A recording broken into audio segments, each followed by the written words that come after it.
એટલે તો જાતો માં દીકરો ચપ્પલ સીધું કરતો, એક તો અડધા માંડા છે અમને છે બેન, કરતા હોય ચપ્પલ સીધું, એક તો અડધા માંડા છે એના જો અડધી માં મરી જાય, એક ચપ્પલ ઊંધું પડ્યું તેવું ક્યાંક હોય ને મનીષાબેન માં મરી જાય એવું.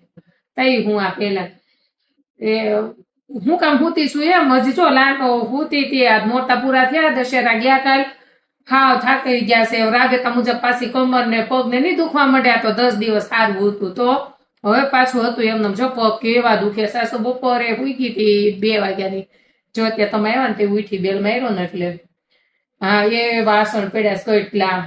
તમને થાક લાગ્યો તો ઉઠી દેજો થોડા, તો મને તો કેવો થાક લાગ્યો, 10 દિવસનો વાત જવા દો. એલા ઓલો 11 નંબર વાળા છોકરા હગાઈ કરી હતી, હું એમ બહુ ને તેડી આવતો તો શેરી કેમ ન રમતો, મને તેમ કે બહાર નહીં નીકળતો હોય, મને તાજા ઓલા પંચરનાશી વાત કરી લઈ જતો તો રમઝટમાં.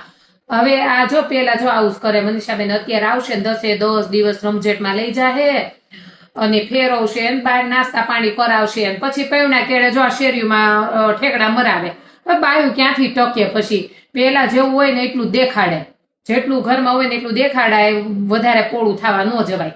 એટલે નહીં મારે તો મળે નહીં મયુર, તે મારે કેવું છે ભાઈ છે ને એટલું માપમાં રહેતું, આ બહુ ચડમાં ચક્કી જામાં પછી ખબર છે ને પોર દિવાળી કેડે લગન છે, પોર નો ટાઈમે ક્યાંય નહીં જાણ તો એ થાય છૂટાછેડા બધી પોક્ષે તો છોકરીઓ અત્યારે ખબર જ છે. અને છોકરીઓને બેન આપણે કહી પણ વાત ક્યાંથી હોય, પેલા એટલા ફૂલે કે ચડે ને હા હું ફોટા મૂકે કે માં દીકરી આમ ને તેમને, હવે આવ્યા કેડે 5 વર્ષ મૂકજો તેથી માં દીકરી કહેવાય.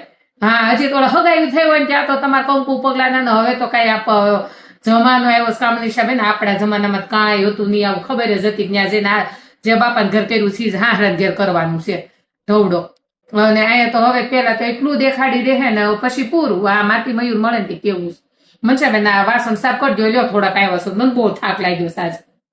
હા હારું હાલો કરતા હો જા.